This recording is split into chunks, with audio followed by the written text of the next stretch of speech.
All right, good morning, everyone. Good morning. We have a lot of ground to cover today, but it is all under the hero of Gideon. And so we're covering all of Gideon's story, the good, the bad, the ugly, and just out of curiosity, I was curious if you had heard any piece of this story, because this is often broken up in chunks, and I remember, at least personally, one of these stories made it into my Sunday school curriculum, and I was curious if any of this was familiar to you all. I just remember hearing his name. Okay. Yeah, same here. I remember his name, but I don't remember what he did. Well, there's a book by the name of Gideon by Mary Ann Robbins. Well, yeah, that's the only place I've heard of it. But that wasn't, it was really, I think that was a town. I'm not sure. Motel libraries, or motel Bibles. Isn't that Gideon? This is Midian. Yeah, the Gideon Bible. Right. Oh, sure. Yeah. Okay.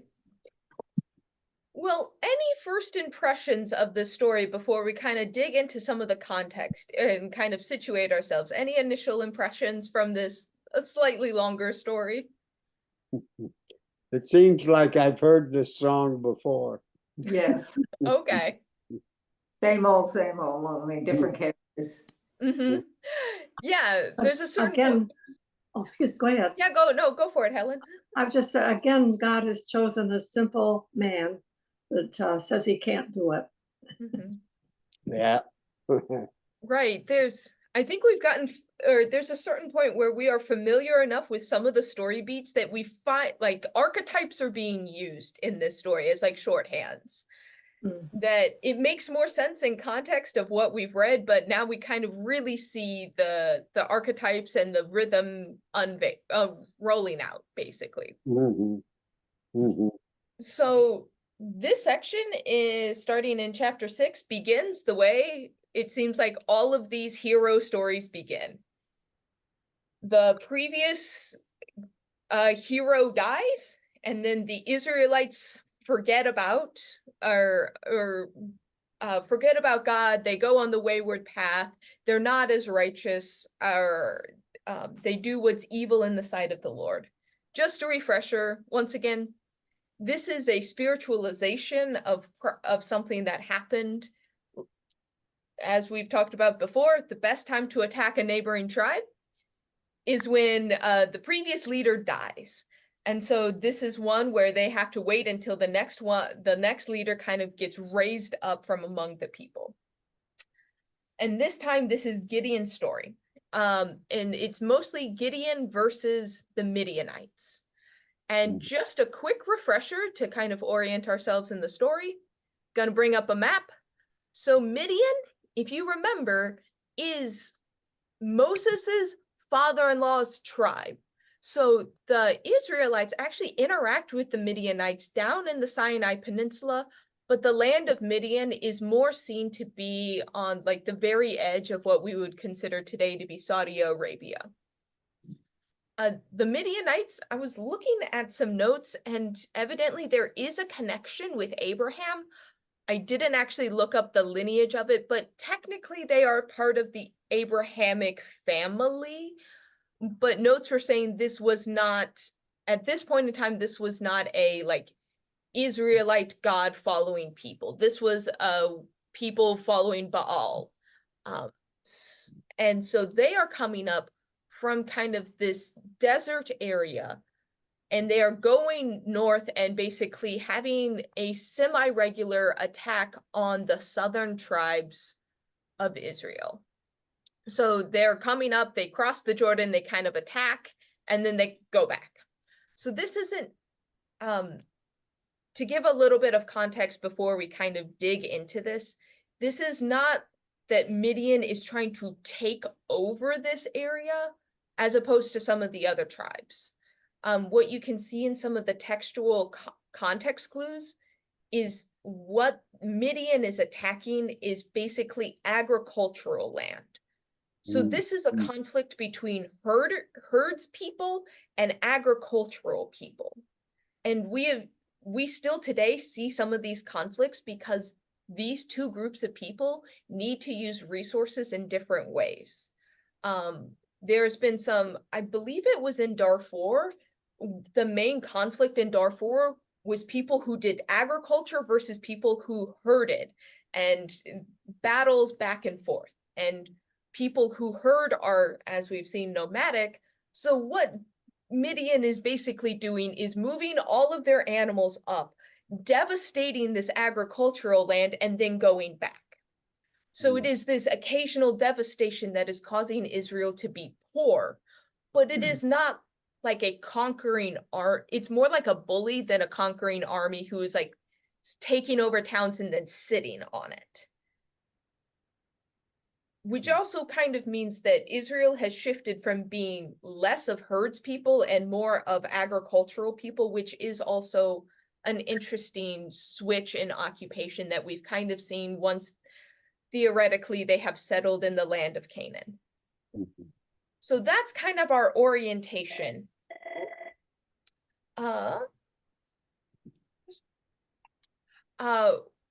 Any questions up to this point of kind of setting up how these different people groups are clashing? All right, let's dig into the text itself. So the initial, I'm going to move fast and not hit every line just because we have 3 chapters worth. So the first part of 6 is just the setup, talking about how Midian is basically bullying these people.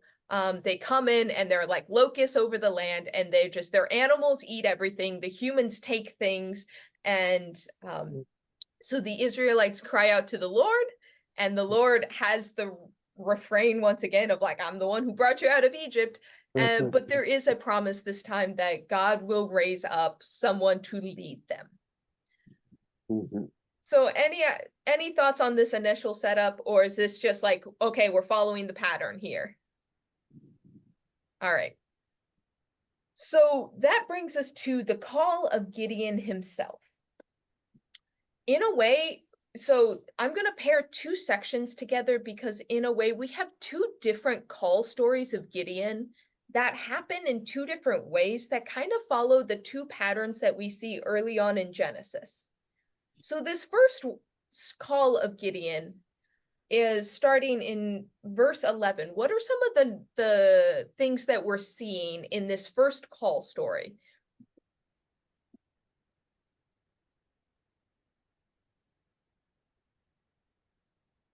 Are there like familiar tropes that we've seen before? Oh, well, an angel comes down and Gideon discovers the angel who's really the voice of the Lord, and he tells Gideon what to do. Right. We've seen that. It kind of feels Abrahamic, doesn't it? Because Abraham like went around talking to them. If we remember, angel and messenger are the same. So it's like the messenger of the Lord, the angel of the Lord. Gideon is talking to a representative of heaven here. There's a little aside about him beating the wheat in a wine press. He was trying to hide it from the Midianites. That seems like, well, okay, that's a little aside there, but I guess they wanted to explain what he was doing at the time. Well, and they want to show that the Lord didn't pick some great big strong hero. He picked a guy that's off hiding, trying to find his game, and he's a weak man. You know, he's no biggie. Yeah. I mean, so that's one of the themes of this story is like Gideon is just some dude, and he's kind of painted as a coward at the beginning. The Midianites are big and strong, so they can come in and claim what they want. And so Gideon's just trying to like hide away like a little bit of food so like he can have food after the Midianites come and eat what they will. But the angel tells him he's a mighty man of valor. Yes. That's sort of surprising, isn't it? Yes. So is it that the angel of the Lord knew what Gideon was capable of and brought that out, or was it that it became so because the angel said it was so? Or is it one of those that people rise to the circumstance and Gideon was just willing to rise? What do y'all think? Well, hard to say. I don't know. As the story develops, it seems clear the Lord is orchestrating this, and he's orchestrating it in a way that everybody's going to be aware that the reason Gideon is successful is because the Lord is behind him and is really controlling things. Right. So why would that be such a focal point that it's I argued this with like the Battle of Jericho, that it's not the people's power, but it's God doing the thing. Why is it important in this situation that it's very apparent that it's not Gideon, it's God? Like, why does that matter?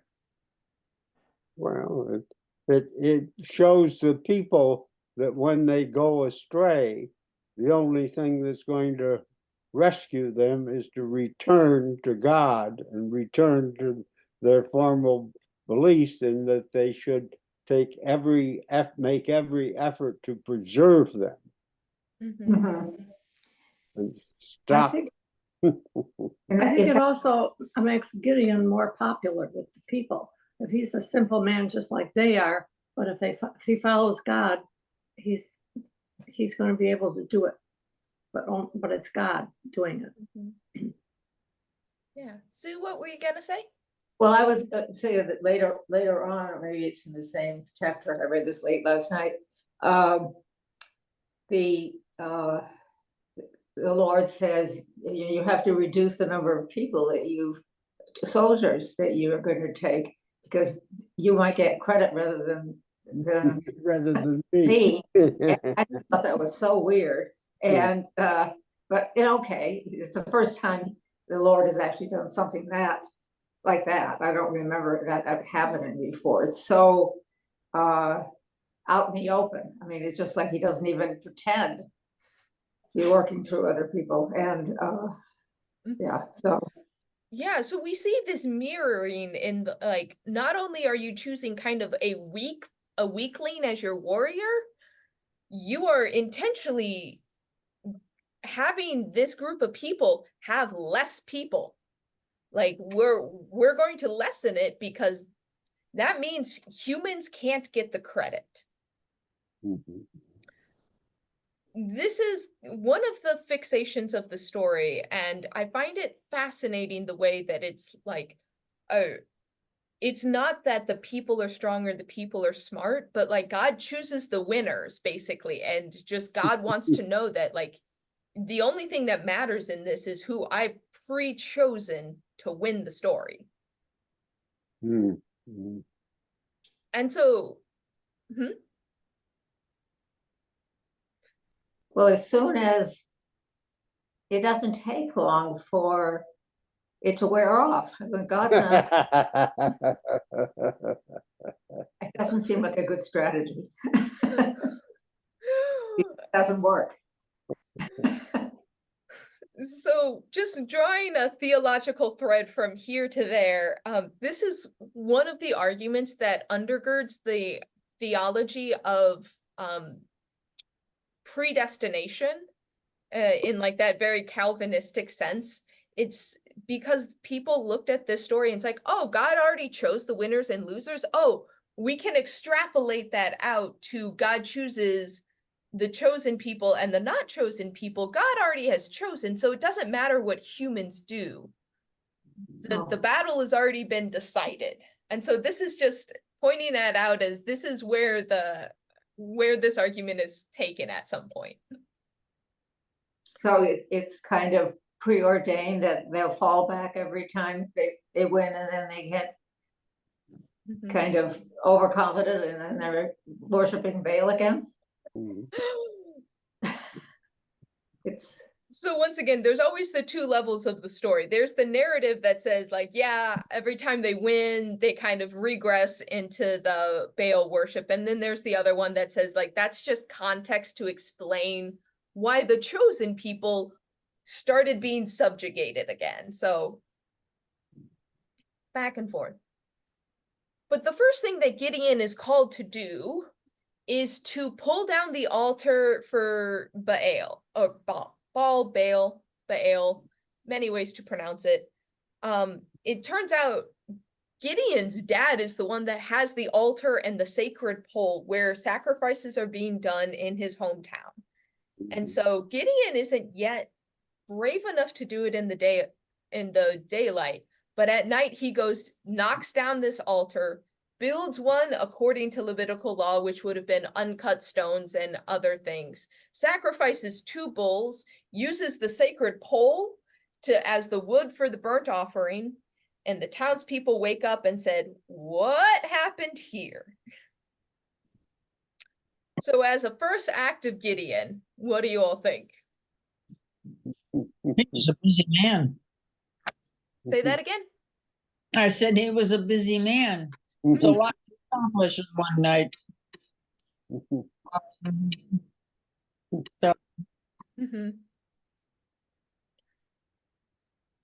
So this is another way to kind of back up the argument. I know that Gretchen likes to bring up, or was bringing up when we were studying Joshua, that rather than the idea of the Israelites taking over all these towns and replacing all the Canaanites, that instead it was in an infiltration and enculturation.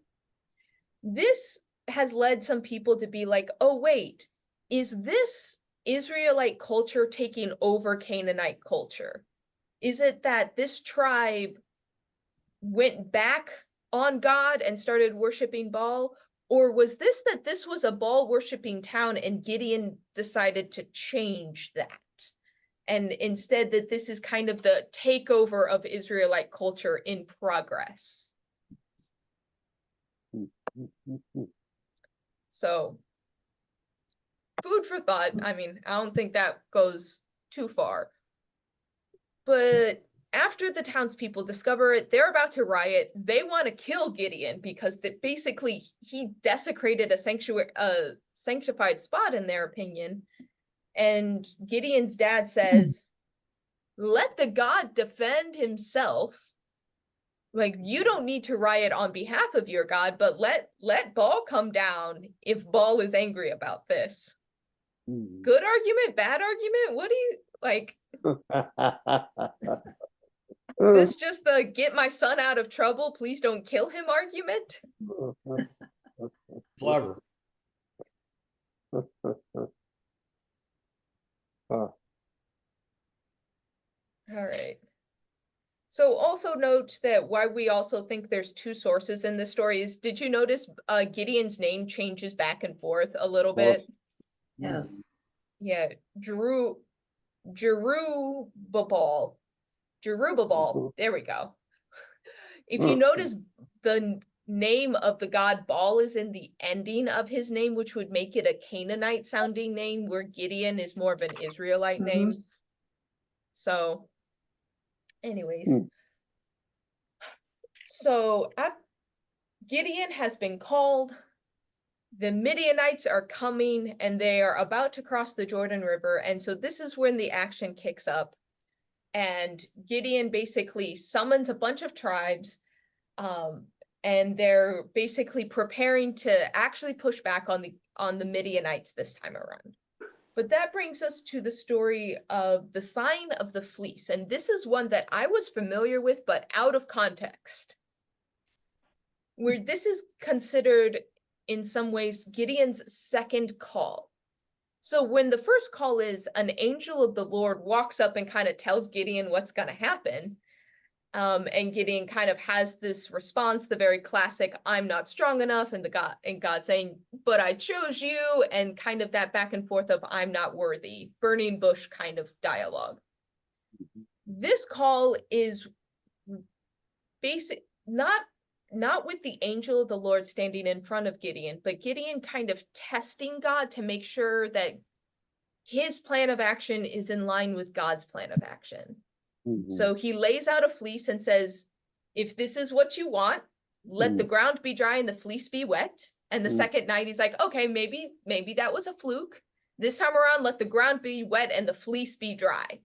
And these 2 nights of like sitting and thinking on it prove that God is agreeing with Gideon's plan.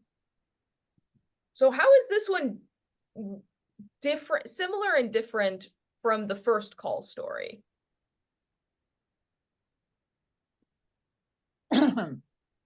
Well, it certainly lends credence to the fact that the Lord is directing things, and that what he has told Gideon is correct, and what's going to happen is because that's the way the Lord wants it.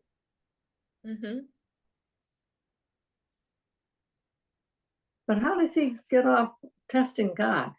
I mean, that doesn't seem quite right. I mean, you know, it seems as though once he had done something directed by the Lord, he might have trusted the Lord to continue, but he didn't. He had to test him again. I don't know. I think God might have said, "Well, forget it." Well, But he didn't. maybe it just shows how wishy-washy the Israelites were. You know, the minute their leader dies, they go back and start worshiping some idol, you know. So then God's got to drag them back, you know.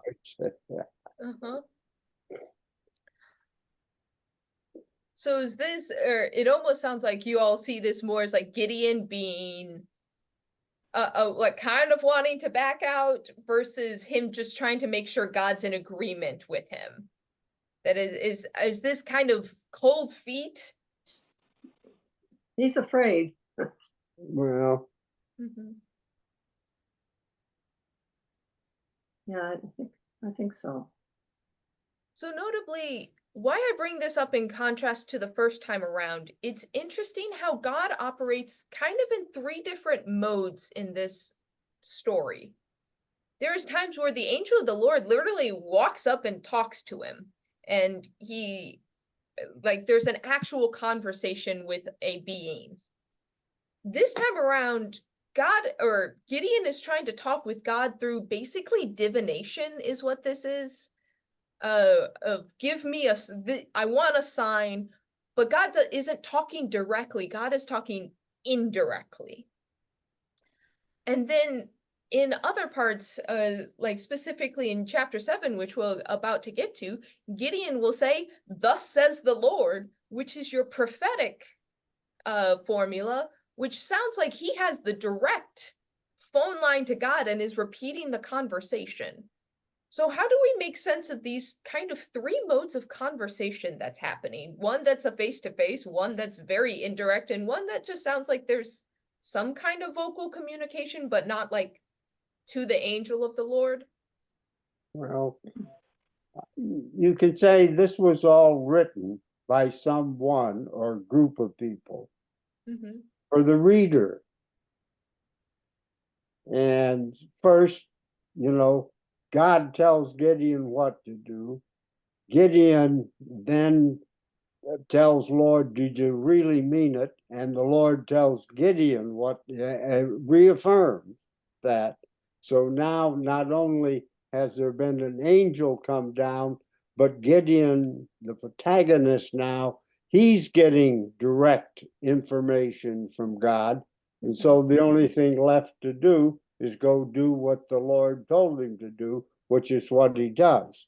So that should convince the reader that, you know, the Lord really and your religion is important and you'd better adhere to it.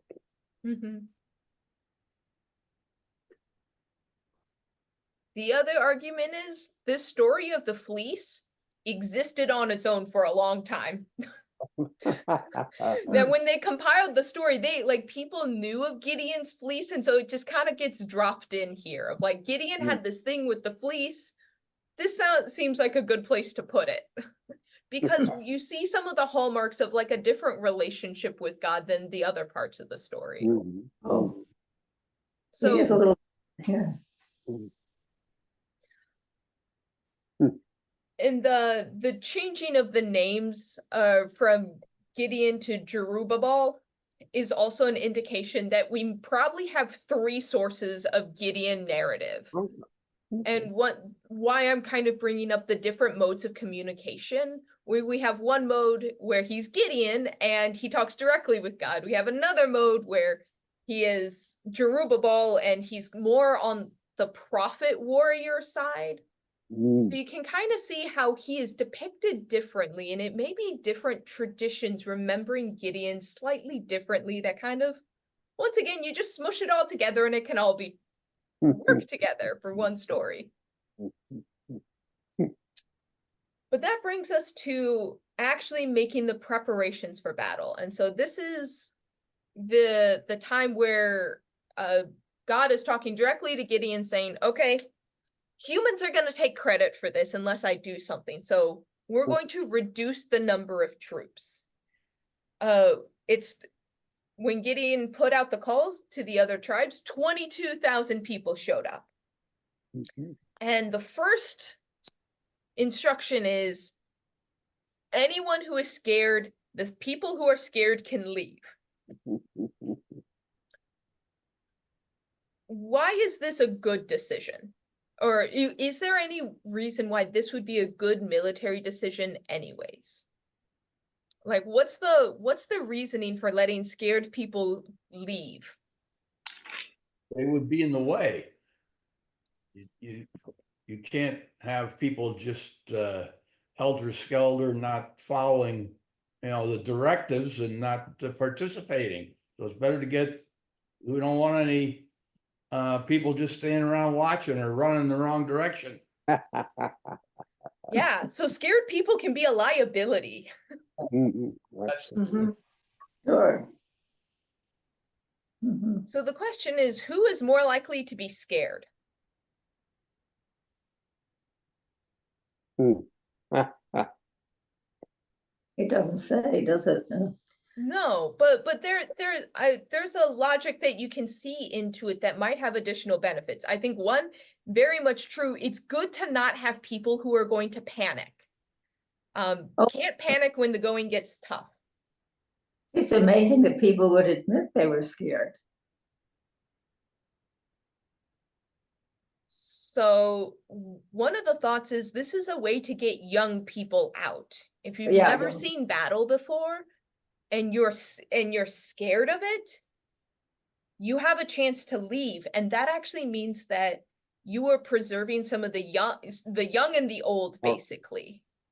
And so this might be a way to basically let young teenagers leave who felt obligated but are terrified. And therefore, if people get killed, you're not killing the next generation. Okay.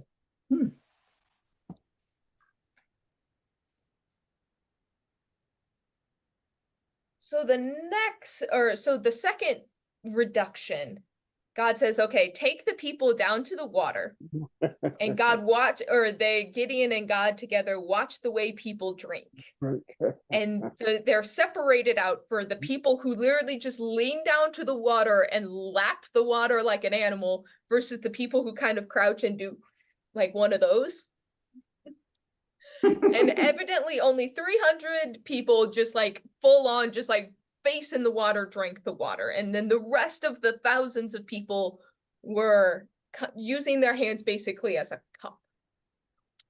What's the logic here? Why take the people that lap water like an animal? They're more fearful. No, more fierce. Oh, more fierce? Okay. More fierce. Why would you say that? Well, a lot of animals are predators. A lot of animals are dangerous to men, to humans, so You know, you want that strong animalistic sort of person.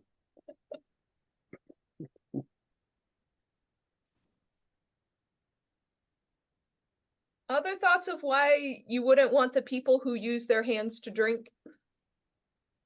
They're too sophisticated.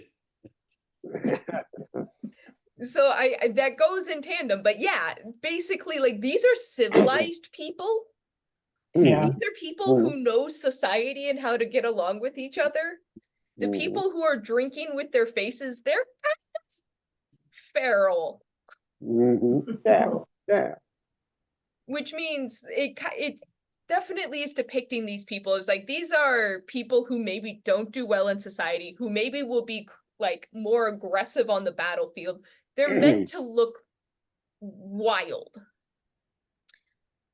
And so basically God has weeded down the people of like scared people get to go away, civilized people get to go away. We just want 300 of basically berserker wild men. Yeah, Larry?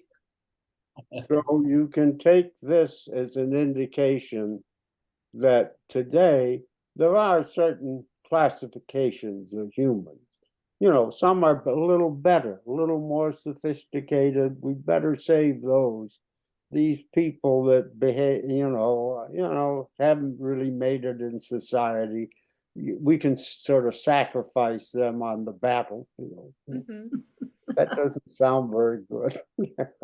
Is there a different way to understand it? So that's one way of like, okay, these people are kind of animalistic anyways. We're going to send them off to do the battle. And if they get killed, not the worst thing in the world. Is there another way to see that? You know, that makes me ask the question, is that deciding to draft the men who are spending their life reading the Torah and send them into battle now seems like well, it's fair, but it's a little risky. Are those guys going to be good soldiers? So, I mean, that's been an argument of the draft anyways, is the draft is in a way for everybody, which means you're going to draft people who are very ill-suited to war. Okay, so having volunteers, you get people who, well, they for a variety of reasons. They don't have anything else to do. They aren't going to college, whatever. They want a free college. Yeah. Any other thoughts why it might be a good idea to whittle the number down to 300 in wild men?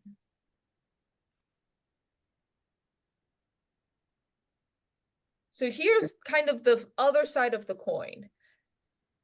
300 men who are on the wild side are likely it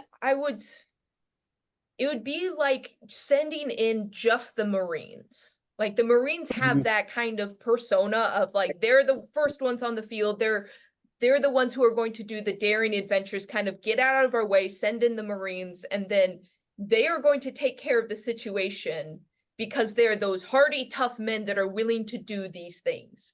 And it's more, I would argue it's kind of more of that strategy. Not that these are basically the casualties that the country is willing to spare, but more of these are warriors who probably already have military experience and they're used to it, which means strategizing with them is easier because they're not going to be afraid. They're willing to go the second mile, and they may have less scruples doing some things that Gideon is going to command them to do because they're not civilized. These are not the civilized men that are going to hesitate on killing someone. These are warriors who know how to get the job done. That's what I would argue. Yeah, Larry?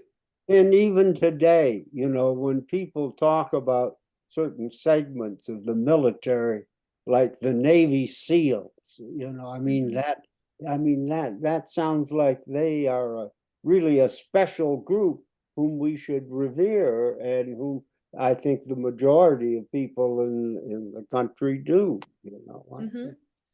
Yeah. I remember in high school, we found out one of our teachers was a Green Beret, and like we all were like, whoa, Yeah. okay, we are not That's fun. going to be rowdy in his classroom because like he's a Green Beret. Like, nope.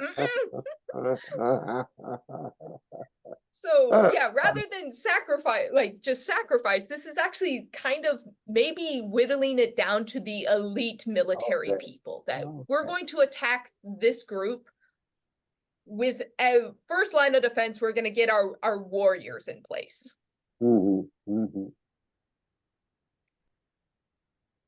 So for this battle, after we kind of get it down to these 300 people, Gideon breaks them up into 3 companies of 100, and he tells them to do what he does. And let's see, what is it? They all get a trumpet, a jar, and a torch. And the plan is, we're going to blow the trumpet, then we're going to break the jars. I think I didn't have enough time to read all of this. My assumption is that, well, no, it says they're empty jars. Because my thought was when they're breaking the jar, they may be setting things on fire. Anyways, but it's going to be loud. Breaking jars, torching things, and blowing trumpets in the middle of the night. And this is their plan of how to get to get Midian off its guard. So what is familiar and what is new? Because there's certain elements where this sounds like some other stories, but a lot of this I do think is more of a new strategy. So any familiar elements? Well, the trumpets, the same as the walls of Jericho. Right. There was a lot of trumpet blowing there.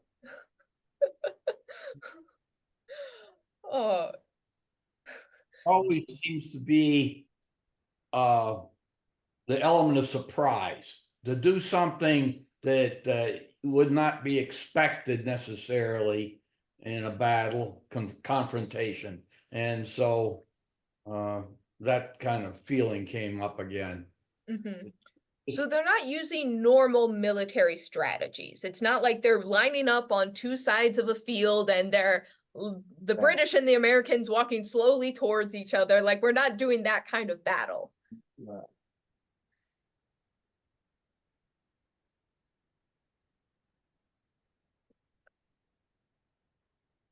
I got the feeling that the jug was covering the torch. Yeah. So they could like, but that kind of kept the flame down. So when they broke that, then the torch became a big element. Yeah. That would be a surprise type thing. Oh, that makes more sense than what I was thinking. I read too long ago, unfortunately. No, it gives a different image. So if you're walking with the torch in a jug, you basically can illuminate the ground below you. But you're basically still walking by cover of night until the moment of surprise where all of a sudden the camp lights up. There's a lot of sound. There's stuff that's breaking. And it says the Lord turned everyone to a panic, which is one of the hallmarks that like God is fighting is people panic. And it's like God inspires fear in everyone's heart. And in verse 22, when they blow the 300 trumpets, the Lord set every man's sword against his fellows and against all of the army. So basically, Midian, in panic, turns against itself because the Israelite warriors are standing at the edge of the camp, blowing their trumpets inwards, and it sounds like people on the inside are like, oh no, they're attacking. And so they just attack the people they see willy-nilly. And so the Israelites don't have to fight if Midian fights itself.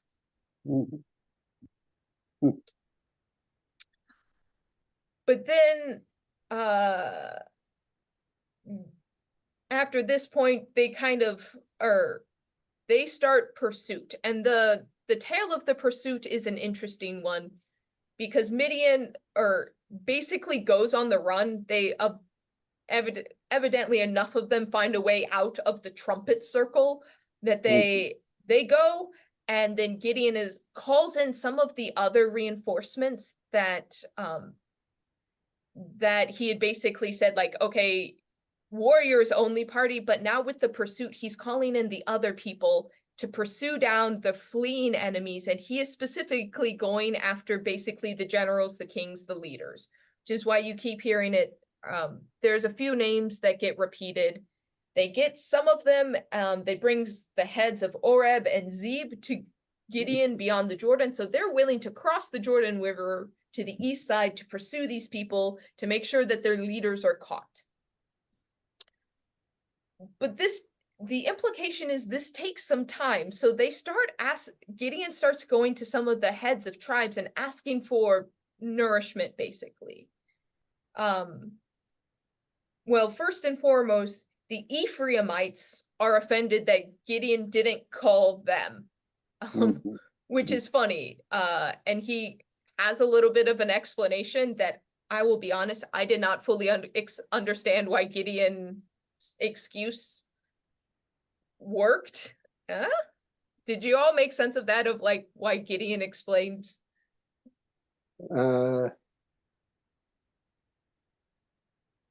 I think he was basically implying that God allowed me to do this, so I didn't need you because God was working on my side. I think that's what he's trying to say.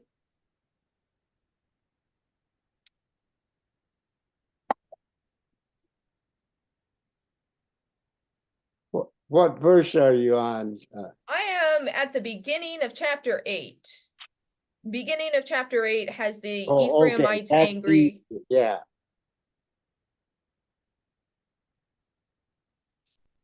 That basically you picking grapes is more valuable than you pursuing these people, I think. Well, I thought it was isn't it better just to stay home and drink wine rather than running off chasing somebody? Yeah, why'd you want to be in battle? Isn't it better just to stay home? Okay, that may make more sense. Wait, is Gideon... But the Ephraimites wanted two other people. They wanted Zebah and Zaluma or some brother, and all they'd gotten so far was Oreb and Zeb.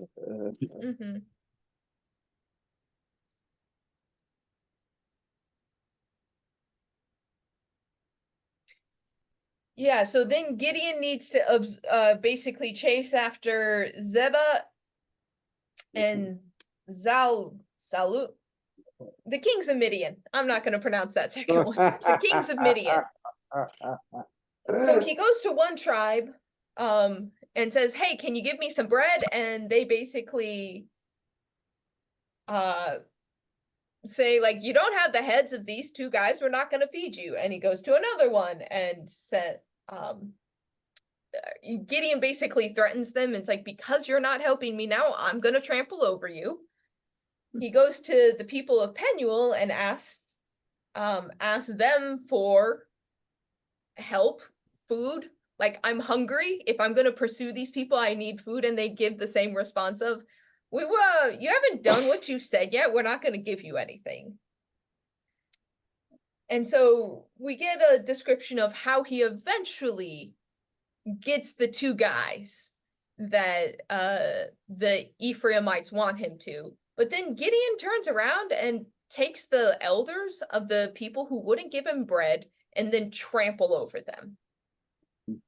So what do you think of this response, that Gideon basically gives punishment to people who wouldn't help him when he was in pursuit of the enemy? Is this just one of those like brutal things of like, we don't understand the ancient world?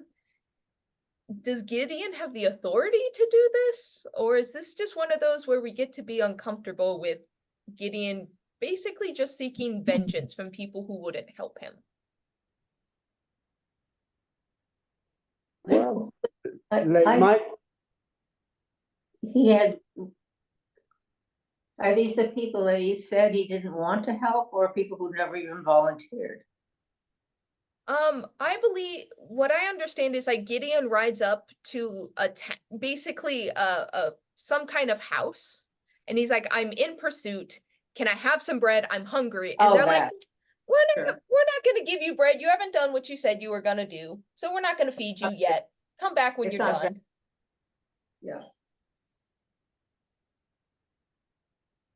Well, and the fact that they end up trampled sort of indicates to those who are reading this that, hey, if a messenger of the Lord or a priest or somebody in authority said, this is the word of God, this is what you should do, you'd better listen to them as well, Mhm. you know, and follow our rules. Yeah. So Gideon is, since he is in a way God's warrior and they didn't listen, he is allowed to punish them as he sees fit. Yeah. Or is it, I mean, it also could be establishing authority that these people could be like, kind of like, who are you? Like, Yeah. we don't have to listen to you. And he's like, actually, I'm going to make you listen.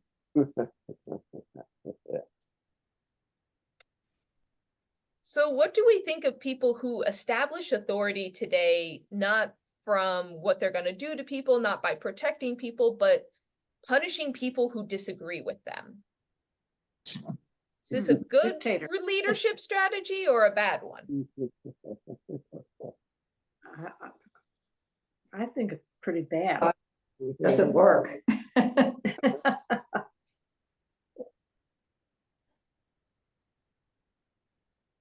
It's just a power thing. Like that Mhm. Gideon wants to establish some power,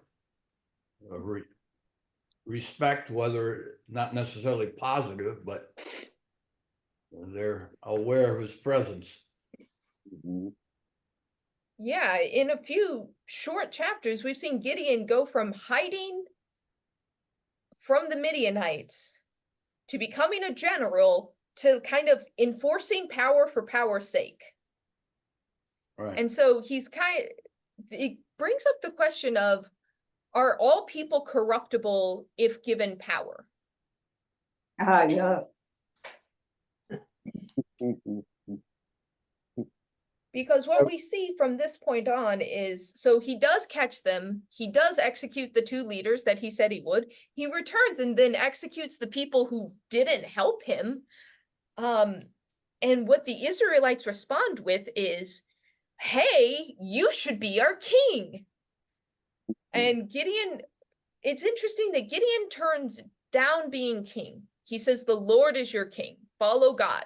And so this is a very interesting move where Gideon has the opportunity to be a monarch and doesn't, but instead he asks for all the gold that they got from the Midianites.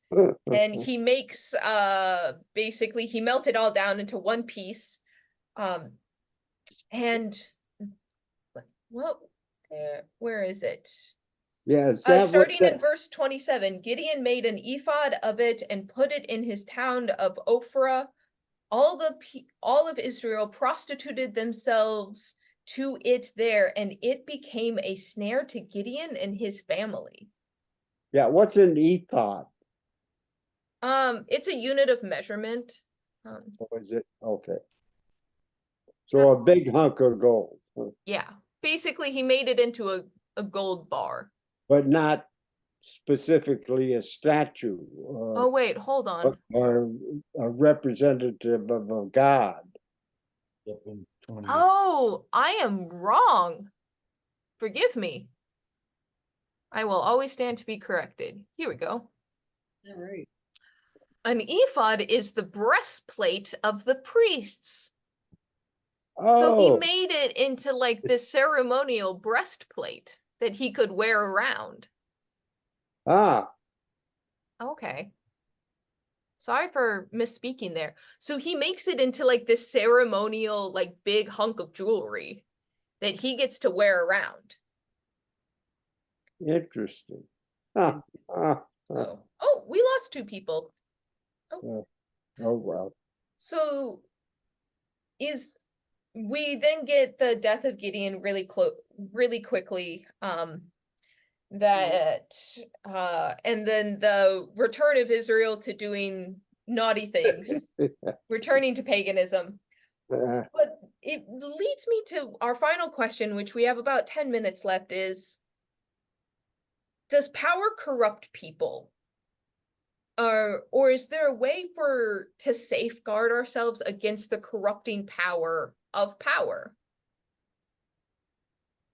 Well, if you follow the stories, it looks as if, losing obviously isn't very good, but neither is winning, because once people are no damn good, so once you win, then you just sort of regress back to this misbehaving sort of way of living until some other happening comes to rescue you. So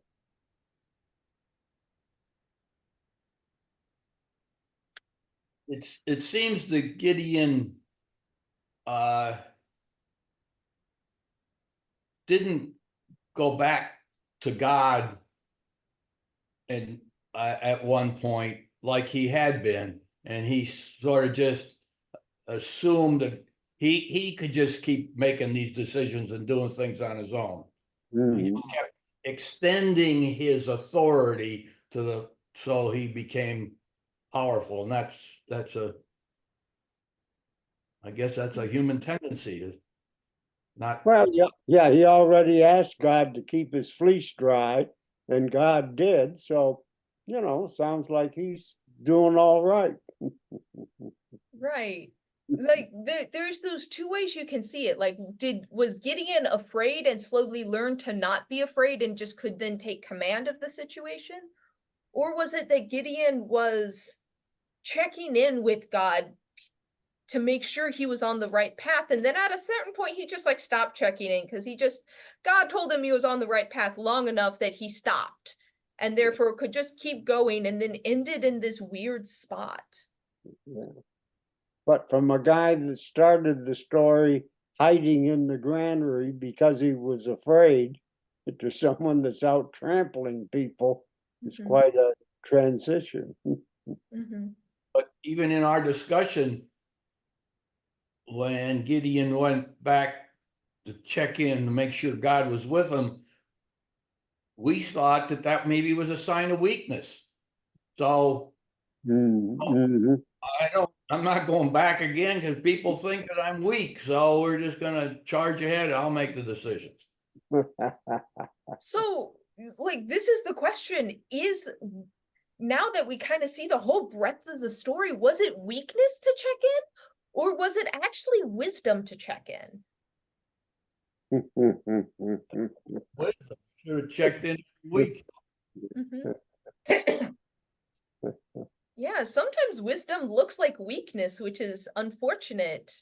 To kind of make sure that you're not off basis, that you need to kind of have, even if we're not, I don't know about you, I've never put a fleece out in the night just to make sure God approves of my sermon series. But it's one of those that we have other ways to check in with people and keep good counsel around us to make sure like we're not off base, right? We're not taking this in the wrong direction. We're on track, right? And the one thing the story doesn't do, it doesn't take Gideon beyond the point of, accepting the gold and making a priestly vest out of it, What did he do then? How did he behave? Did he try to behave like a high priest, or what, so. Right. We only get told that it's a snare for Gideon and his family. Like, we don't actually get an explanation of how he behaved. We know he declined to be king, which, the text will honor that. The next story is actually about his son trying to establish a monarchy. And so the text has very clear opinions about monarchy, which are interesting, and we'll discuss that next time. But he has the wisdom to like go, nope, I'm not a king, but we have no explanation beyond this. We basically only get Gideon's story for this one battle. Gideon Yeah. does one battle and then is just kind of, we're told that things were good for a while. Mhm, mhm. 40 years, wasn't it? Yep. Yeah. Well, that's pretty good. Yep. But then he dies.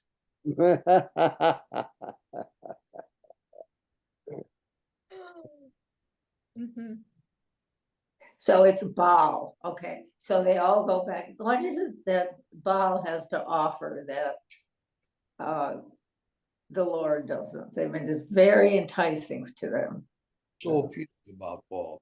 So there's a few things that you can look at culturally to understand why Baal is so prominent. So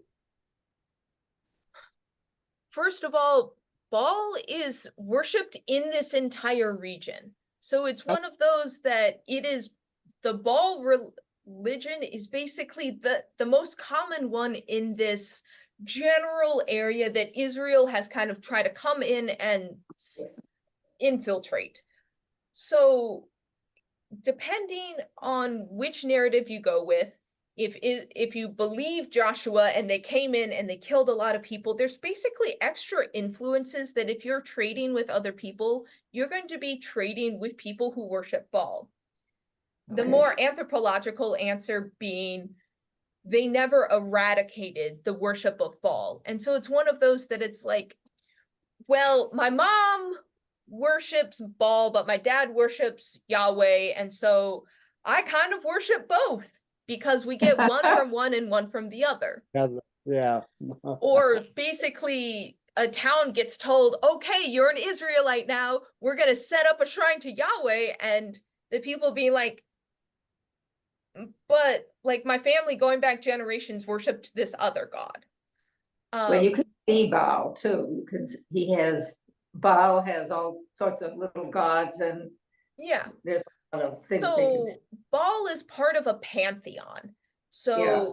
Baal, and it fits more of the ancient worldview, I think, is the other side of it, where this is really where like a monotheism is starting to take hold, where Baal and Asherah is Baal's consort. So you have the feminine and the masculine pantheon gods, and so everyone has their pair, and it makes sense to the ancient worldview to the point where we have found evidence that in places where the Israelite god is worshipped, the locals still pair that god with a female consort.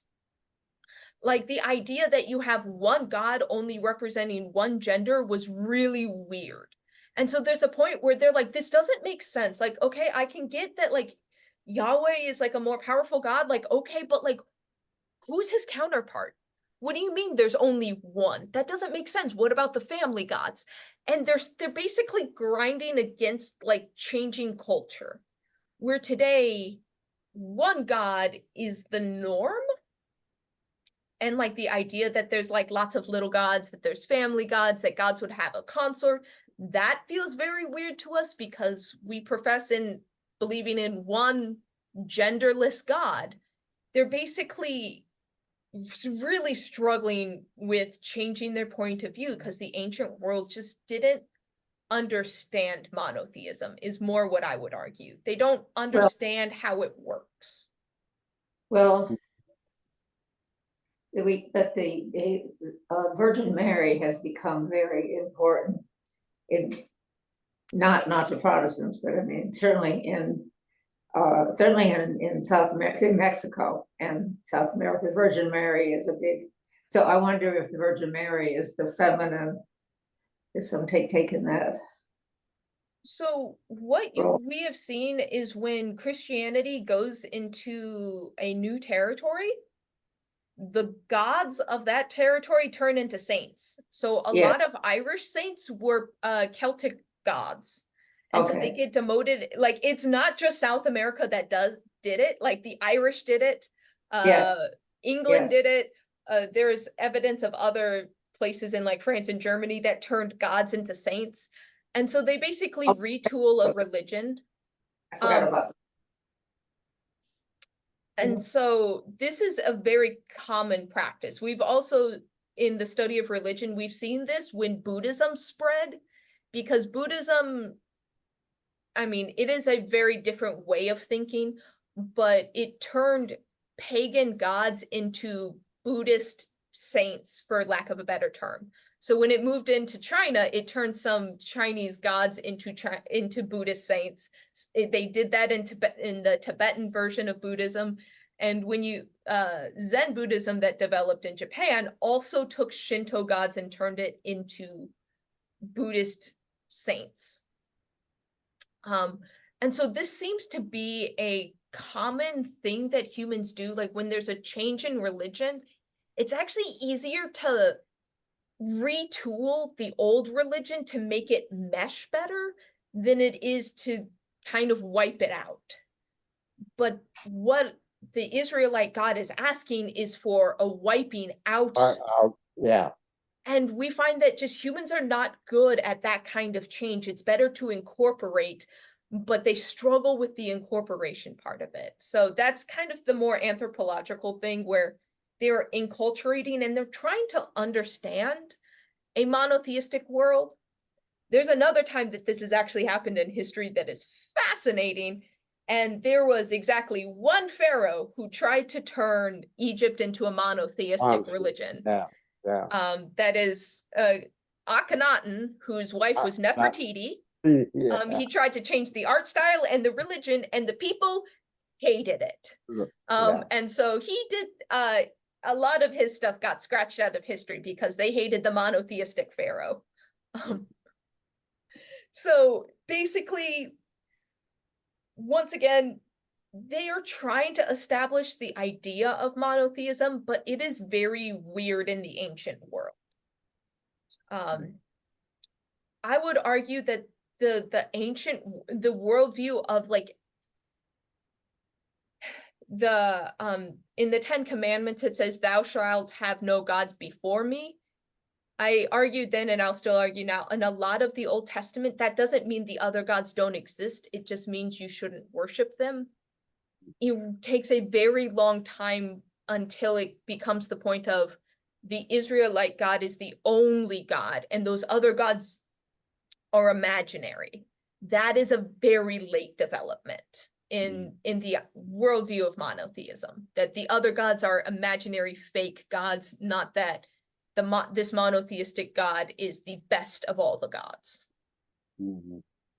So anyways, that was a long explanation. I see we are well over time. Should I pray us out for today? Yeah. All right.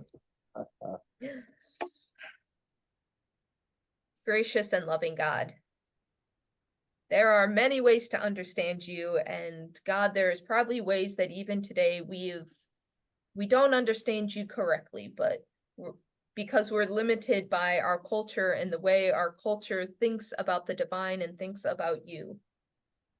So help us always turn back to you. Help us to question our understanding so that we may not be led astray. Guide us so that we are not taken by power and authority to lord it over people, but we might use the power we have to uplift, to set people free, to give people abundance and a good life. Today, especially, we want to pray for the leaders. For God, it is helpful for us to have leaders, to give us direction, to give us vision, to give us clarity, to help us make decisive decisions on which way to go. We just ask that the leaders that are stepping forward, especially in this election year, be not consumed with power, that they may humbly check in with people who will keep them on the right path. A path that you have laid out before us as being a path where all people share in the abundance of your love. And so God be with us all until we're able to gather again next week. In Jesus' name, amen. Thank you, Chris. Great Thank job. you. I know it took a while to get to the discussion, but thanks for hanging in there with the story of Gideon. See you all next week. See ya.